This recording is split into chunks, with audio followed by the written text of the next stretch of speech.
When we talk about history, you often think about big documents or grand buildings. Right. Treaties, battles, that sort of thing. But sometimes the most powerful piece of history is something incredibly small and personal, like a pocket watch. Hmm. And this particular watch, an 18-karat gold timepiece, it doesn't just tell time, it actually freezes it. It marks the precise final moment a life ended, and an era, in a way, sank with it. It's a physical artifact where history literally stopped. I mean, we're looking at a timepiece that recorded the final second the Titanic disappeared beneath the waves. An immutable record of the catastrophe. Exactly. And the emotional weight of that single moment, that's what gives it so much power. Which is why today we're doing a deep dive into the tragic, and I have to say, deeply romantic story of Isidore and Ida Strauss. Isidore, of course, being the co-owner of Macy's. A huge name. A huge name. And their story, this arc of the American dream followed by the ultimate sacrifice, it's all being retold right now through these artifacts that are up for auction. The watch and this incredible letter. And we have to talk about the value, because the narrative value translates directly into, well, an extraordinary monetary value. It really does. The watch is expected to fetch, what, £1 million? A staggering £1 million. It could easily become one of the most expensive Titanic relics ever sold. Yeah, and then there's the letter from Ida, which gives us this glimpse of the luxury right before the end. That's estimated at £150,000. These aren't just high figures. They are, in a way, the price tag of a profound human story. Okay, let's unpack this then. We have this blend of immense wealth, the peak of American ambition, a love story, and an iceberg. It's an entire era condensed into just two objects. Well, to really get the impact of their deaths, you have to understand who the Strausses were. Isidore was a Bavarian-born immigrant. Right, he came to America and with his brother eventually took over Macy's department store. And it wasn't just a successful business. Macy's was a cornerstone of this new American consumer culture, a symbol of their success. He really lived that classic American dream story. I mean, from a humble immigrant background to a titan of the New York establishment, they were famous. Immensely famous. Not just for their money, but for their social standing. They really represented the absolute zenith of the Gilded Age.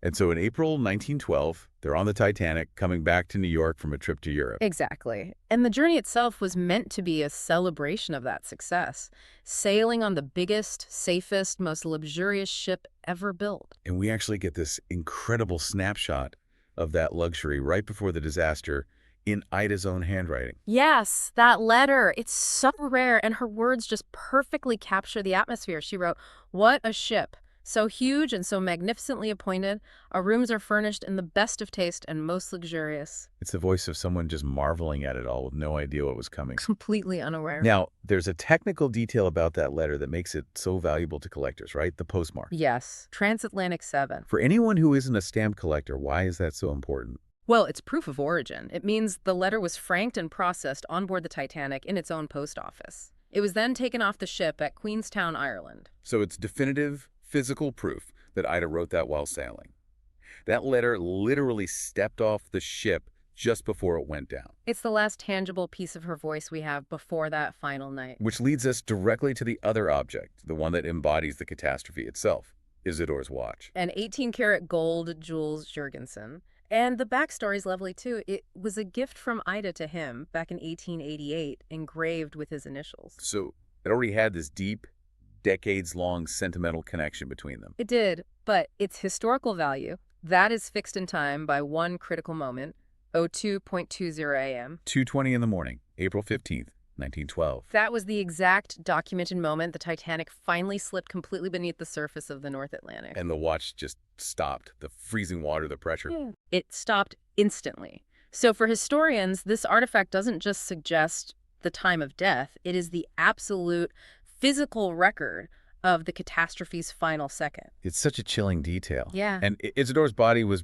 recovered a few days later, right? Yeah. And the watch was with him. It was. It was among his personal effects that were returned to the family, and it stayed in the family for generations. And I read that his great-grandson actually had the movement restored. That's a powerful choice, to bring it back to life while preserving that historical stop time. It connects the family's modern legacy right back to the tragedy. Yeah. That lineage is critical to its value. I, This wasn't just some item found floating in the debris. It was returned, it was cherished, it was maintained.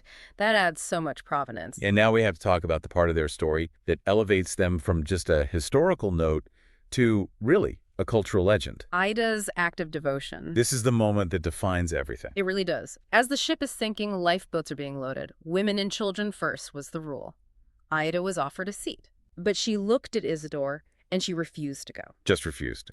The survivor accounts of this moment are so powerful, her body was never found. No, but her final words were recorded. She's widely quoted as saying to her husband, Isidore, we have been together all of these years. Where you go, I go. I mean, you have to think about the context of 1912.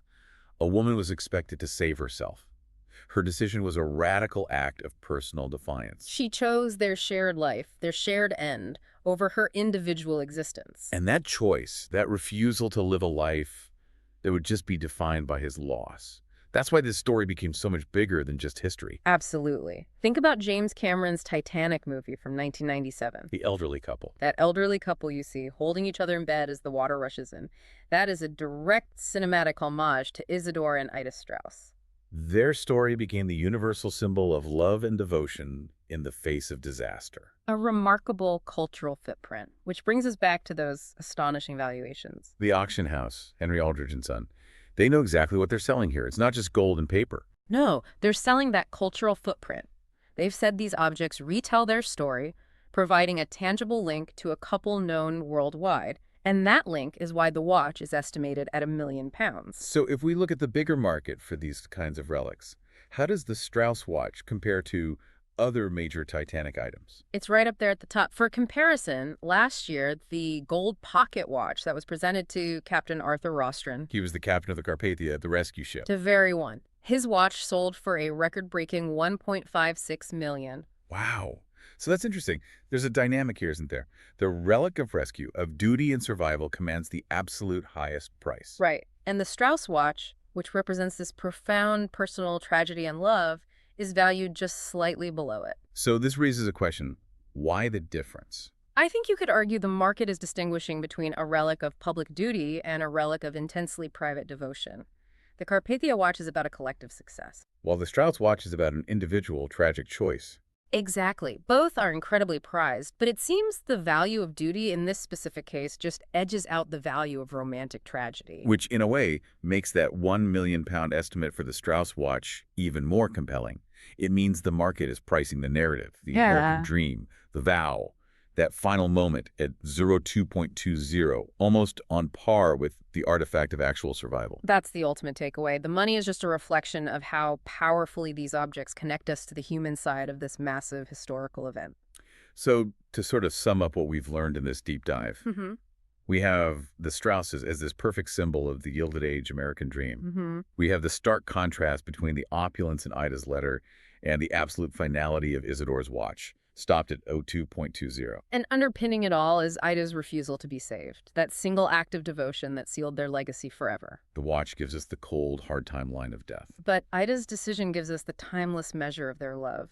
The relics are valuable not because they're made of gold, but because they capture a single, unrepeatable human choice. So what does this all mean? I guess it means that even a disaster as vast and mechanical as the sinking of the Titanic is ultimately remembered and even priced through these individual, profoundly human decisions. And it leaves you with a thought, doesn't it?